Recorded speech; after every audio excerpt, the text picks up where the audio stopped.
उत्तर पूर्वी दिल्ली के नगर निगम मुख्यालय पटपड़गंज में सफाई मजदूर यूनियनों ने विपक्ष के नेता कुलदीप कुमार को जाति सूचक शब्द बोलने और गाली गलौज के मामले के चलते निगम पार्षद के खिलाफ विशाल धरना प्रदर्शन किया।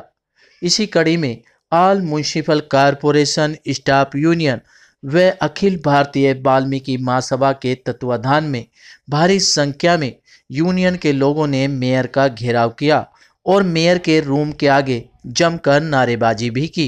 नहीं चलेगी, नहीं चलेगी, नहीं चलेगी, तानाशाही नहीं चलेगी, नहीं चलेगी, नहीं चलेगी, दलित विरोधी नहीं चलेंगे, नहीं चलेंगे, नहीं चलेंगे, दलित विरोधी नहीं चलेंगे, नहीं चलेंगे, नहीं चलेंगे, दलित विरोधी नहीं चलेंगे, नहीं चलेंगे, नहीं चलेंगे। बीजेपी मुर्दाबाद, मुर्दाबाद, मुर्दाबाद, बीजेपी मुर्दाबाद, मुर्दाबाद, मुर्दाबाद, आरएसएस मुर्दाबाद, मुर्दाबाद, मुर्दाबाद। आप तस्वीरों में देख सकते हैं किस तरह से यूनियन के लोग राजकुमार बल्लन मुर्दाबाद, मेयर मुर्दाबाद और प्रधानमंत्री मुर्दाबाद, मनोज तिवारी मुर्दाबाद के नारे भी लगाकर अपना रोष व्यक्त कर रहे हैं।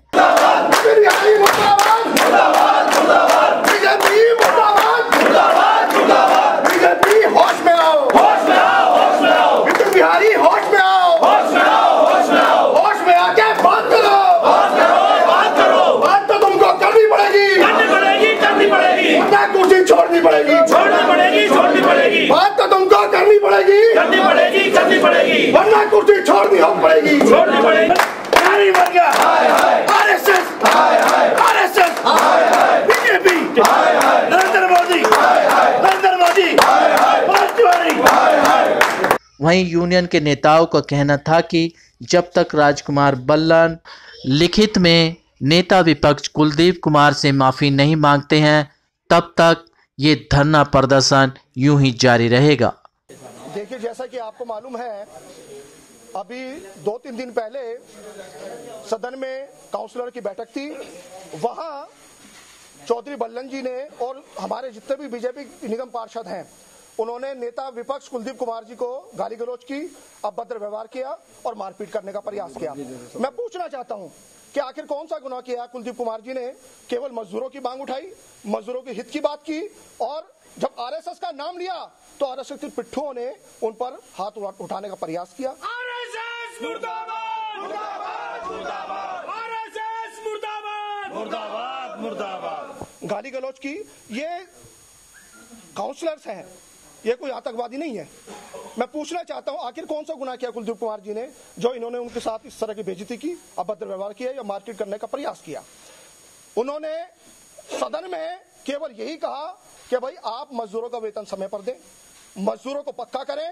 वह जो मेयर साहब ने एक वायदा किया था अभी 28 दिन की स्ट्राइक में कि जितना भी निगम कर्मचारी 2017 तक का उनको नियमितीकरण किया जाएगा, लेकिन ना तो उनका वादा ना ही कोई इरादा।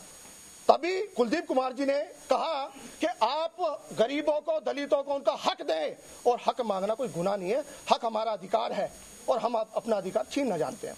मैं आपके मंच के माध्यम से, आपके चैनल के माध्यम से वे समस्त निगम कर्मचारी की ओर से इस बात की चुनौती देता हूं बीजेपी सरकार को, बीजेपी के तमाम निगम पार्षदों को, कि जब तक लिखित में कुलदीप कुमार जी से ये लोग माफी नहीं मांगेंगे, ना तो मैं इनका सदन चलने दूंगा, ना इनका हाउस चलने दूंगा, ना स्टैंडिंग कमेटी चलने दूंगा। देखिए, सभी में वीडियो वायरल है यूट्यूब के ऊपर और सभी ने देखा है कि किस प्रकार से सदन की मर्यादा को बीजेपी के निगम पार्षदों द्वारा किस तरह तार तार किया गया, किस तरह सदन की धज्जियां उड़ाई गई, किस तरह डीएमसी एक्ट 1957 की धज्जियां उड़ाई जा रही हैं, किस तरह कॉन्स्टिट्यूशन का खिलवाड़ किया जा रहा है। इस देश के इन लोगों की प्लानिंग इस देश के कॉन्स्टिट्यूशन को ख़त्म करने की है।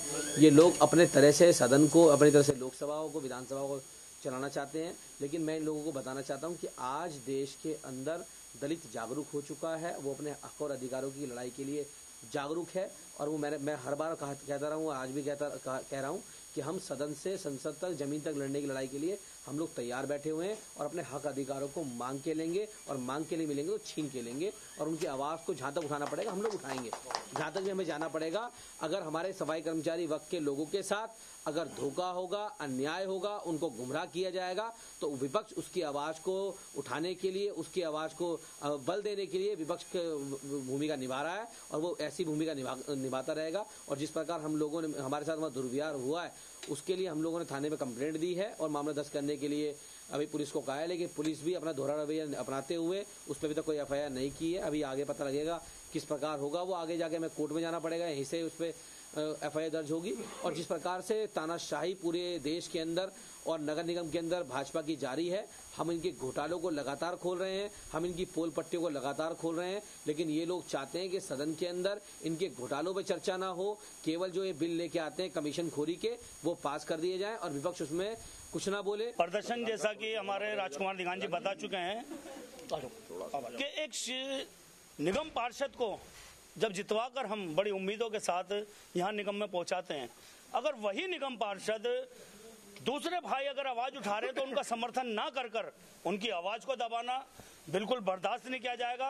और इतना गलत इनका डिसीजन, जबकि ऐसे कोई विवाद वाली बात नहीं थी।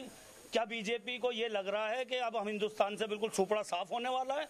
तो वही बात है कि लोगों का जो आज रुझान है वो बीजेपी की तरफ से बिल्कुल खत्म हो चुका है। जो हमारी भारत की जो जनसंख्या है वो बिल्कुल बीजेपी विरोधी हो चुकी है। देखिए, कोई भी पार्टी पॉलिटिक्स से हमारा कोई बेर ना ही कोई हमारा समर्थन है उसको, हम पार्टी पॉलिटिक्स से हटकर बात करते हैं। यहाँ पर जितने भी तमाम साथी खड़े हैं वो कोई भी कर्मचारी नहीं है निगम का, लेकिन तमाम साथी जो हमारे सामाजिक संगठन चलाते हैं या धार्मिक संगठन चलाते हैं वो तमाम साथी मौजूद हैं। मैं खुद डॉक्टर BR अम्बेडकर मानवाधिकारी संगठन से हूँ, विनोद संगत, जो कि हमारे all municipal corporation staff union से में भी मैं पूर्वी दिल्ली अध्यक्ष हूँ। तो हमारा दायित्व बनता है कि जो जाति सूचक शब्द इन लोगों ने कहा है, बहुत ही शर्मनाक बात है कि सदन में अगर गली कूचों में तो आजकल देखने को मिलता नहीं है बात, लेकिन सदन में शायद गाली गलौज सुनने को मिलती है। और बहुत ही ये शर्मनाक बात है हमारे भारत के लिए और उस पार्टी के लिए जिसके वो नुमाइंदे थे। उस पार्टी को उनके बारे में बिल्कुल एक्शन लेना चाहिए। जिस प्रकार से राजकुमार बल्लन जी ने ये जो अभद्र व्यवहार किया, वजह कुछ नहीं थी। मैं केवल राजकुमार बल्लन जी से इतना पूछना चाहता हूँ कि राजकुमार बल्लन जी, आप जो कमाते हैं वो अपनी बीवी को देते हैं और जो आपकी बीवी उसमें से खर्च करती है, तो क्या आप उसका हिसाब मांगते हैं या नहीं मांगते? तो इसके अंदर कुलदीप कुमार जी नेता विपक्ष ने क्या गलती की? दिल्ली सरकार ने 500 करोड़ रुपया दिया था, 330 करोड़ रुपया पूर्वी दिल्ली नगर निगम के इससे आया। उन्होंने सिर्फ इतना ही क्वेश्चन उठाया था कि भाई आपके पास जो 330 करोड़ रुपया आया है, आपने उसको कहाँ किया, क्या व्यय किया, क्या कर्मचारियों के हित में वो पैसा लगाया, क्या उनका फंड, बोनस, एरियर, उनको स्थायीकरण का काम आपने किया? इसी बात के पीछे राजकुमार बल्लन जी के पतंगे लग गए और राजकुमार बल्लन जी उनसे हाथापाई करने लगे। हमारी ना राजकुमार बल्लन जी से कोई लड़ाई है, ना हमारी भारतीय जनता पार्टी से कोई लड़ाई है, ना आम आदमी पार्टी हमारी हितकारी है, ना कांग्रेस को हम मानते हैं। हम मजदूर व्यक्ति हैं, हमें अपना खून पसीना खत्म होने से पहले अपनी मजदूरी चाहिए। और उस मजदूरी के हित के लिए अगर कुलदीप कुमार जी अगर बोल रहे थे तो राजकुमार बल्लन जी को क्यों आग लगी? RSS का नाम लिया, क्यों आग लगी? जो ADMC हमारा यहाँ निगम पार्षदों की हमारी मीटिंग होती है, ये एक मंदिर है। यहाँ से पूर्वी दिल्ली की जनता उम्मीद की किरण लेकर बैठे होती है, यहाँ से विकास होगा हमारा। लेकिन ऐसे पढ़े लिखे लोग, आदर्श सूचक लोग, एक हमारे एक जातिवादक एक इंसान जो दलित है, आज वो नेता विपक्ष बन के आ गया, तो इनके जेलसी हो गई। उन्होंने उसने हिसाब मांग लिया कि आपने कमिटमेंट किया था कच्चे कर्मचारियों को पक्का करेंगे, जो पक्के हो गए उनके लाभांश दिलाएंगे, उनको डूज दिलाएंगे। अगर उन्होंने उनका हिसाब मांग लिया, क्या गुनाह कर दिया?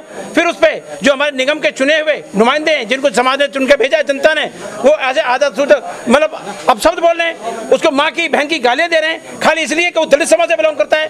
हम ट्रेड यूनियन चलाते हैं, हमारे लिए अगर कोई बीजेपी को गलत बोलेगा हम उसकी भी आवाज उठाएंगे, नॉट फॉर कुलदीप, क्योंकि वो एक जाति सूचक से उसको बोला, वो दलित समाज से है। सारे वाले बीजेपी वाले मिलकर उनको उसने हिसाब पूछ लिया, उसको माँ की बहन की गाली दे रहे हैं, उसको अब सब कह रहे हैं। ये कहाँ का कानून है? ये कौन सा लॉ है? ये नीतियाँ जो आने वाली हमारी जो बीजेपी बैठी है उसकी और RSS की मिली भगत है। वो नहीं चाहते दलित समाज का कोई भी नेता, कोई भी नुमाइंदा आकर के दलित समाज की पैरवी कर सके, उनके लाभांश दिला सके, उनको पक्का करा सके। उनके हमें तो हमारे बोनस तक नहीं मिले हैं, हमारे एरर नहीं मिले हैं। कर्मचारी की जितनी भी लड़ाई हाई कोर्ट में लड़ी जाती है, सुप्रीम कोर्ट में लड़ी जाती है, और जितनी भी पेल फाइन केस सब मेरे माध्यम से हुई है। और राजकुमार जी वगैरह हम सभी समाज के सफाई कर्मचारी लोग हम लड़ रहे हैं इनकी लड़ाई। जैसा कि पता लगा कि सदन में जो एक संविधानिक जगह है, वहाँ बैठ के सभ्य भाषा का प्रयोग आप लोग करेंगे तो समाज को हम किस सदन किस ओर लेके जा रहे हैं, ये हमें सोचना है। क्वेश्चन मार्क सबके सामने। यहाँ कोई जाति की लड़ाई नहीं है, पक्ष आज किसी और का है, बाद में किसी और का हो जाएगा। विपक्ष का नेता आज मानते हैं कि दलित समाज का है, कल एक ब्राह्मण बनिया कोई भी आ सकता है। अगर कोई सफाई कर्मचारी की बात, चाहे कोई बनिया हो, ब्राह्मण हो या दलित हो या कोई भी हो, अगर कोई सफाई कर्मचारी की आवाज उठा रहा है उसको दबाई जाएगी तो पूरा सफाई कर्मचारी उसके साथ खड़ा है। ये कोई दलित की लड़ाई नहीं है, हम लोग इसको जाति पीछे से लड़ाई नहीं देना चाहते।